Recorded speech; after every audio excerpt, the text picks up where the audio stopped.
I want to talk about common misconception people might have. So, what are some common misconceptions about DEI that you have personally encountered? How much time we got? Let me look at that. The biggest one is that that they're stuck. Roosevelt Thomas, who was one of my heroes in the space, I used to follow him Hmm. around in Atlanta because I didn't know much about DEI, but he was the man's, right. So Hmm. he passed prematurely in 2013, I think it was, and I've become friends and colleagues with his daughter, April.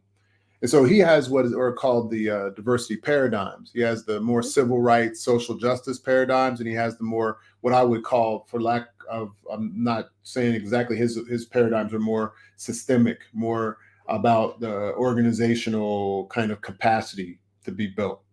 And so the social justice paradigms are, righting the past wrongs and the golden rule, and that's what most of us stay on. Like that's what DEI is. It's righting past wrongs and the golden rule. That's part of it, and it all can be incorporated. But if you just stop there, Yeah. one, it's not accessible to everybody, and two, it might not be appropriate at that particular time for that particular human system that you're working in, and three, sometimes you use it to create like an advantage for yourself because you might be part of a group that was historically marginalized or racialized, and so Hmm. you make it all about you.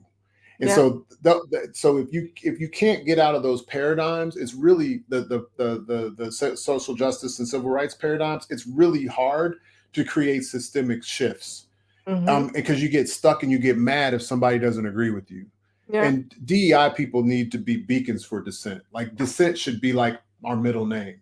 Like if Hmm. my middle name wasn't B, it would be D for dissent. Yeah. Because people needs to be able to take that and be like, all right, let's think about it. Like you sent me a lot of really good questions. So you obviously have refined your ability to ask questions, right? Had to Um, after doing so many interviews, but also right. no, no, but also realizing that there is so much power in asking a question Exactly. than making an assumption. Exactly. And Yeah. what we've done is the assumptions go whoosh, Yeah. I gotcha, Yeah. Yeah.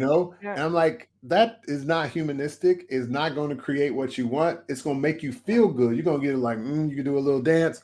But it's not going to actually create connection and contact. It's going to True. create the opposite. And Yeah. I think if we could get out, that's the biggest one I see is we're stuck on social justice, civil rights paradigms without understanding the whole systemic aspect of what the work can do when you practice it more holistically.